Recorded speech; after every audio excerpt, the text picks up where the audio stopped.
Hi, Lyssa deHart here, and I'm here with Kirsten, and we are going to talk today. I'm going to have you introduce yourself, but we're going to talk today about the ICF Credentialing Exam because it's something we're both very passionate about. So, Kirsten, I'm going to throw it over to you and let you introduce yourself, and then I'll introduce myself, and then we'll kind of go from there.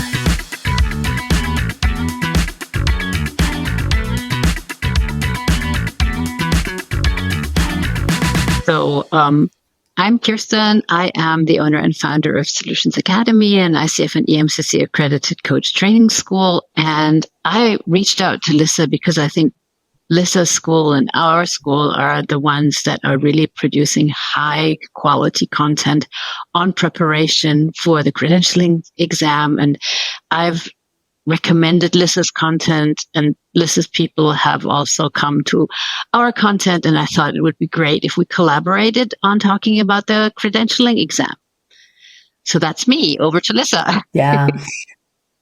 Yeah, and I'm Lyssa deHart, and I have been playing around with this ICF credentialing exam since June of 2022, and I've had a lot of participants who have spent time with Solutions Academy and Kirsten's material, and have been very happy that they have such a wide range of different places to play. And so I did, when Kirsten introduced this idea to me, I was like, yeah, let's definitely share some of the things that we know. So Kirsten, do you want to start us off? I know that we were going to spend a little bit of time really talking about some of the best strategies that we've come across. And I may be like, yes, to something that you have to say.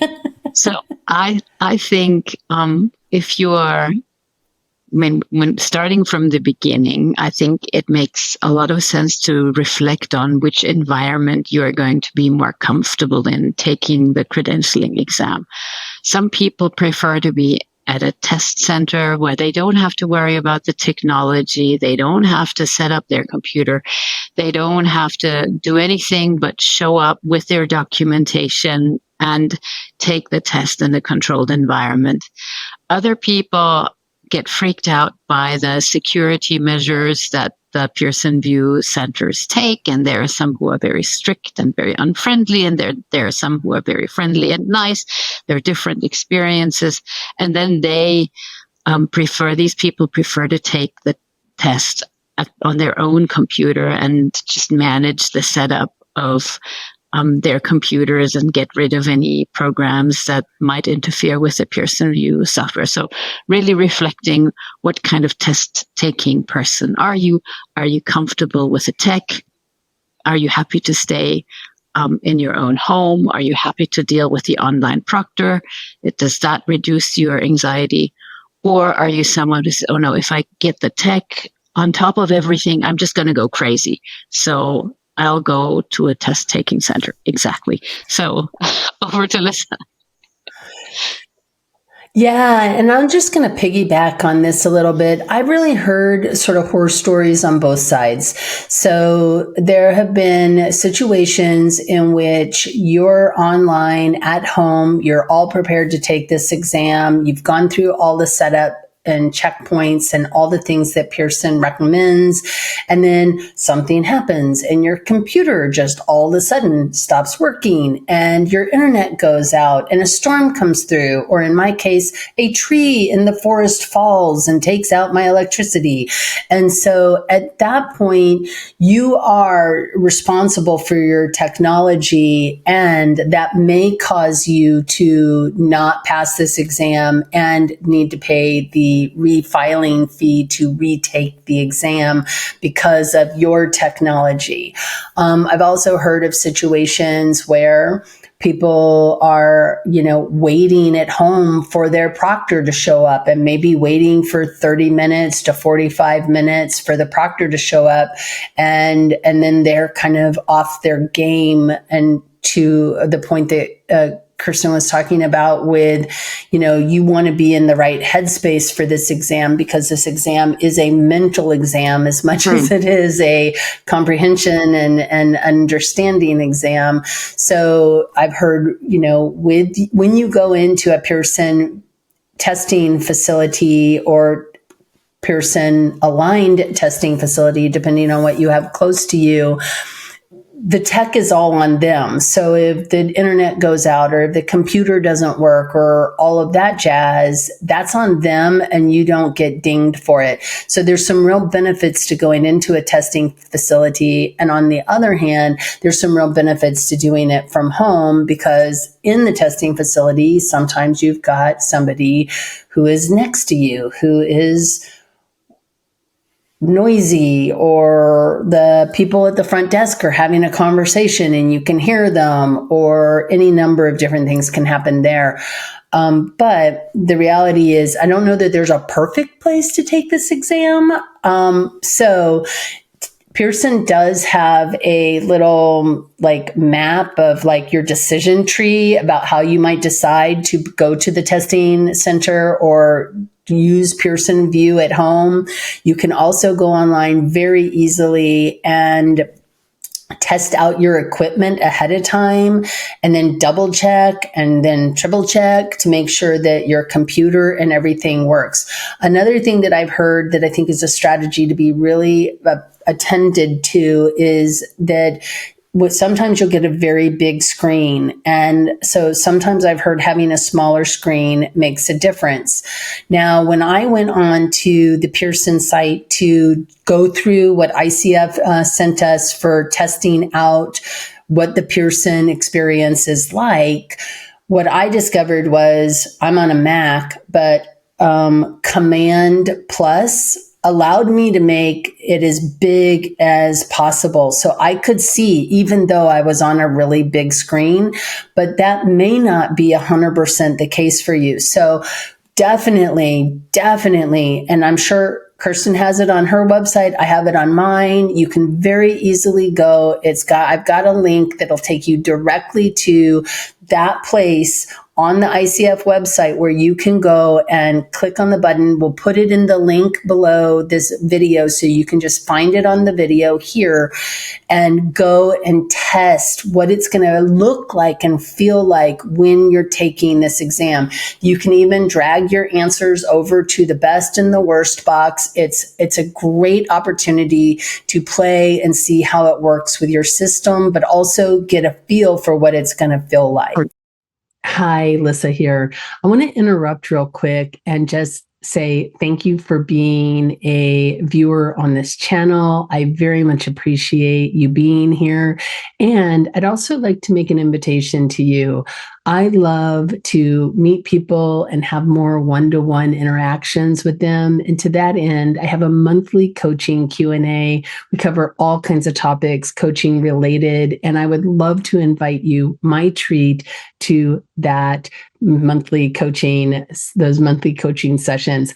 You can find a link below, and I want to just say thank you, and I look forward to meeting you on a monthly Q&A soon. Cheers. And now back to your regularly scheduled programming.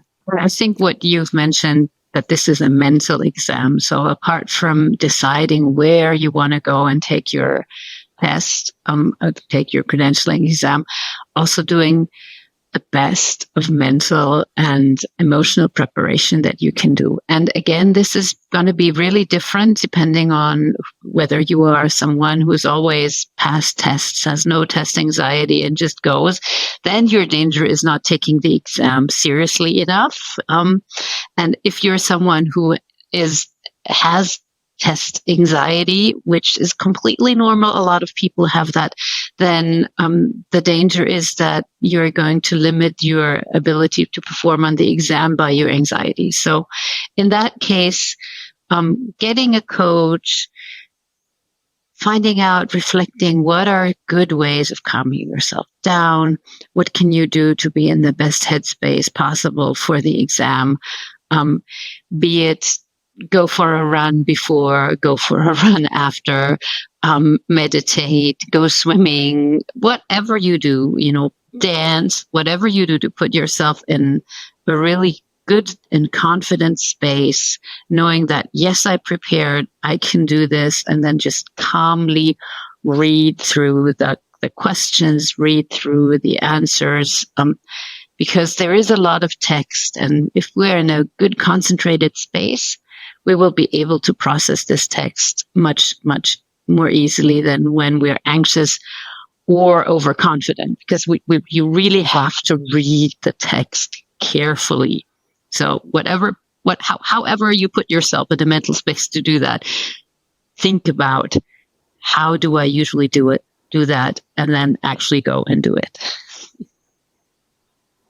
Yeah. And I want to just amplify that. I absolutely 100% agree with what Kirsten was just saying. And I'd like to add a couple things. One, I have a video on YouTube. You can go look at it. If you need an accommodation, ask for an accommodation.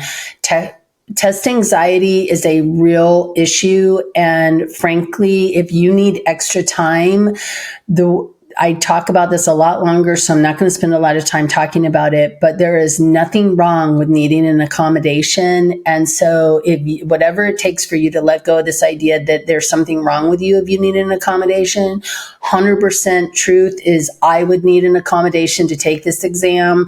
I'd need an accommodation to take any exam, and I would ask for it because it's going to give me the best opportunity to take that test in my way. And so if you need an accommodation, go watch that other video about getting an accommodation, but get an accommodation if you need an accommodation, because if your brain is going to be on fire because you're stressed out, you're not going to do as well on this exam as you might like. So highly recommend that. It is a mental game. Having your whatever your mindfulness practices are to get your head in the game is great. And if you also are neurodiverse or have a back injury, or you're just, you under a lot of stress in your life because your parents just moved into your home, get an accommodation, because frankly, you need to be in the best mental state that you can be, as well as having your really good mindfulness techniques to help and support you. There was something else that you were saying that I think is really important, but now I've forgotten it. So if we come back to it, that'll be great. As far as strategies go. I think what you just mentioned is also very important for people whose native language is not English. We can get an hour extension for the exam, and, don't be vain. Even if, I am technically not a native speaker of English. So I could get that extension, and I would. Why not? If you can get more time, you don't have to use it, but there, every once in a while, there is a word I don't know, or there is something I don't understand, and it may take you longer to read text. Just get that extension, and also be very aware of the difficulties of reading in your language. And then you have to pull the English text into the box. So that just also takes extra time. So I think it's completely fair. Whatever additional time you can get, go get it. Yeah, 100% agree with that. Yeah. Yeah.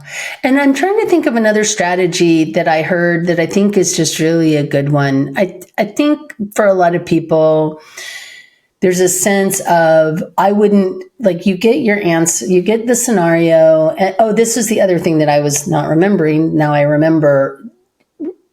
You need the time to read what the scenario is. You really have to fully read through the answer set as well, because you may see words. And in the beginning of this exam coming out, somebody was saying, listen to the verb. And I was like, listen for the verb. Yeah, maybe that's right. Maybe if it says ask, that'll be a super simple strategy. There is no hack for this exam. You will get scenarios that have every single answer in the answer set is going to start with ask or invite or something coach-like. And so you're going to have to read past the verb.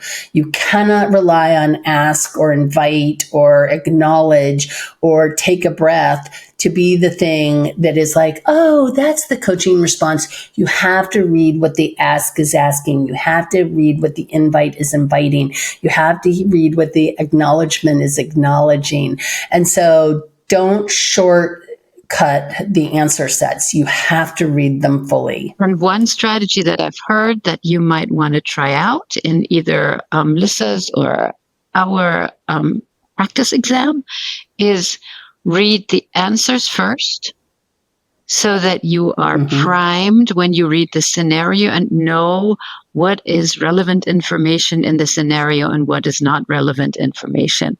Because sometimes you will have scenarios like a 34-year-old software engineer with problems in his marriage is doing, or in their marriage is doing this and that. And the fact that this person is a software engineer and they have problems in their marriage is completely irrelevant, but you won't know what is relevant or not relevant before you've read the answers. So I would play around in our practice exams whether this is helpful for you or not, to read the answers first and then read the scenario, or whether it's easier for you to read the scenario and then choose the right answer.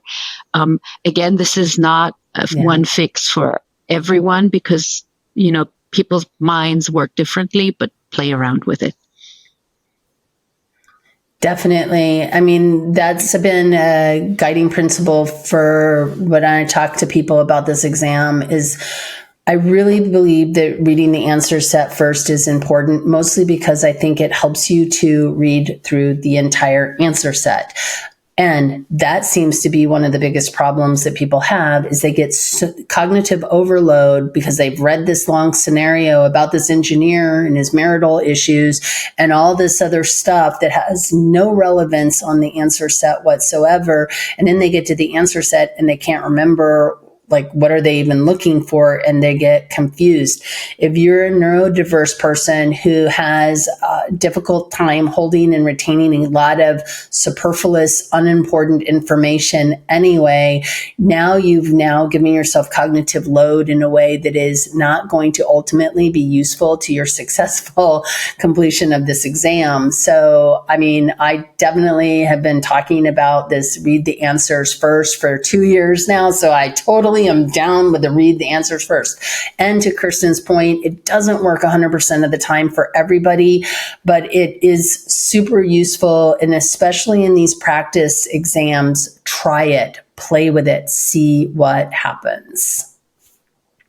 Well, I'm looking at the time, and I think these are some of the best strategies that I know of. And there's more, but you can also get in touch with both Kirsten and I, and we would love to support you in your journey and successful passing of this exam. Kirsten, anything you want to add? No, I guess, a lot of information is available both on Lyssa's course and on our course, and we'll put the links to those in the box below. So,